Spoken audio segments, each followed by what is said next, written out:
जय मसीह की दोस्तों, खरी शिक्षाओं के साथ प्रभु यीशु मसीह के नाम से मैं आपका बहुत बहुत स्वागत करता हूँ। तो आज का विषय है, जिस विषय को हम सीखेंगे वो है पवित्र आत्मा।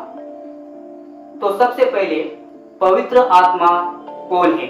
मैं फिर से कहता हूँ, पवित्र आत्मा कौन है? तो पवित्र आत्मा एक परमेश्वर है। पवित्र आत्मा एक व्यक्ति है। जैसे एक व्यक्ति में वो सब गुण होते हैं, इमोशन होते हैं, सोच होती है, याददाश्त होती है, वो सारी चीजें पवित्र आत्मा में पाई जाती है। तो पवित्र आत्मा एक परमेश्वर है, ये बात 100% सच है। पवित्र आत्मा एक व्यक्ति है, ये बात 100% सच है। लेकिन पवित्र आत्मा कौन नहीं है? मैं फिर से कहता हूँ, पवित्र आत्मा कौन नहीं है? तो पवित्र आत्मा ना करंट है, ना आग है, ना हवा है, ना बिजली है, ना पानी है, ना तेल है, ना हंसाता है, ना झटका देता है, और पवित्र आत्मा ना ही नीचे गिराता है। ये सारी एक्टिविटीज आज मॉडर्न चर्चेस में, मेगा चर्चेस में बहुत चल रही है। जैसे कि आप देख सकते हो, बहुत सारे so called man of God जो है, ये सारी एक्टिविटीज करते हुए पाए जाते हैं। सबसे ज्यादा नीचे गिराना, हाथ रखकर नीचे गिराना। जब पवित्र आत्मा आता है तो वो नीचे नहीं गिराता। एक बार पवित्र आत्मा मिल जाता है, बाद में हाथ रखने की जरूरत नहीं है। तो तीसरा पॉइंट है, पवित्र आत्मा कब मिलता है? मैं फिर से कहता हूँ, पवित्र आत्मा कब मिलता है? पवित्र आत्मा जिस दिन मिलता है, जिस दिन आपका उद्धार हो जाता है। मैं फिर से कहता हूँ, पवित्र आत्मा उसी दिन मिलता है जिस दिन आपका उद्धार हो जाता है। आइए हम कुछ वचन देखते हैं।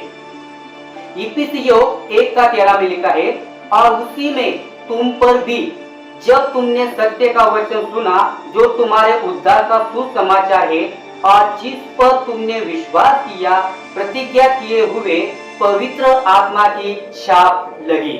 पवित्र आत्मा की छाप लगी। इफिसियों 4:30 में लिखा है, और परमेश्वर के पवित्र आत्मा को शोकित मत करो, जिससे तुम पर छुटकारे के दिन के लिए छाप दी गई है।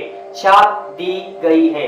रोमियो 8:9, परंतु जबकि परमेश्वर का आत्मा तुम में बसता है, तो तुम शारीरिक दशा में नहीं परंतु आत्मिक दशा में हो। परमेश्वर का आत्मा तुम में बसता है।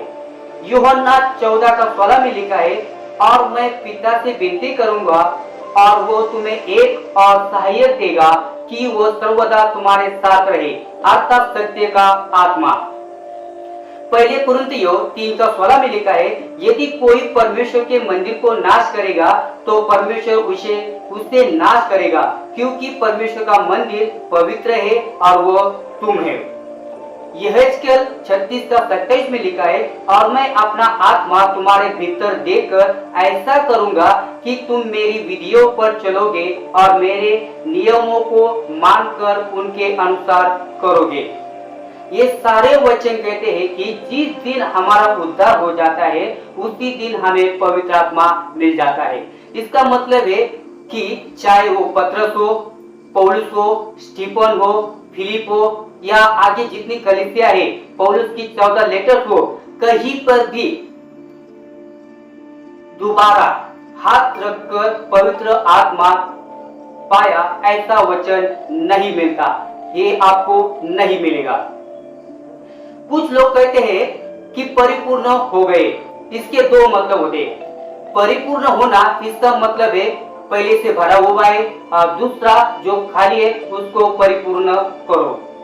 मत्ती का 12:32 और मरकुस का 3:28 में लिखा है, जो कोई मनुष्य के पुत्र के विरोध में कोई बात कहेगा, उसका यह अपराध क्षमा किया जाएगा, परंतु जो कोई पवित्र आत्मा के विरोध में कुछ कहेगा, उसका अपराध न तो इस लोक में और न परलोक में क्षमा किया जाएगा। जो कोई पवित्र आत्मा के विरोध में अपमान शब्द बोलते हैं या मजाक उड़ाते हैं, ऐसा आपको नहीं करना है। वचन कहता है ना कि तुम्हें यहाँ माफी है, ना स्वर्ग में माफी है, ना नरक में माफी है। इसका मतलब है कहीं पर भी आपको माफी नहीं है। ऐसा मैं क्यों कह रहा हूं? क्योंकि ये यीशु के शब्द है। ऐसा मैं क्यों कह रहा हूं? क्योंकि पवित्र आत्मा बहुत सेंसिटिव है। जहां यीशु ने कहा है तुम किसी की भी बुराई करो, लेकिन पवित्र आत्मा के विरुद्ध में आपको कुछ नहीं कहना है।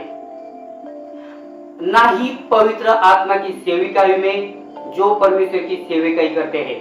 आपको बहुत सेंसिटिव रहना है, इसलिए वचन की जानकारी होना बहुत जरूरी है। और दूसरा, पवित्र आत्मा का दान और फल कब मिलता है? मैं फिर से कहता हूं, पवित्र आत्मा का दान और फल कब मिलता है? आपको पवित्र आत्मा का दान और फल और सेविकाई उसी दिन मिल जाती है जिस दिन आपका उद्धार हो जाता है। इसका मतलब है कि जिस दिन आपको पवित्र आत्मा मिल गया है उसी दिन आपका उद्धार हो जाता है। और अंत में पवित्र आत्मा का मकसद क्या है? मैं फिर से कहता हूं, पवित्र आत्मा का मकसद क्या है? तो पवित्र आत्मा का मकसद है आपके अंदर रहने का, कलीसिया को तैयार करना खरी शिक्षाओं के साथ। मैं फिर से कहता हूं, पवित्र आत्मा का मकसद है आपके अंदर रहने का, कलीसिया को तैयार करना खरी शिक्षाओं के साथ। कलीसिया को तैयार करना, ये पवित्र आत्मा का मकसद है आपके अंदर रहने का। तो दोस्तों, आज हमने सीखा पवित्र आत्मा कौन है, पवित्र आत्मा कौन नहीं है, पवित्र आत्मा कब मिलता है, पवित्र आत्मा का दान और फल कब मिलता है, और अंत में पवित्र आत्मा का मकसद क्या है। इस मैसेज से प्रभु आपको आशीष करे। जय मसीह की। Praise the Lord.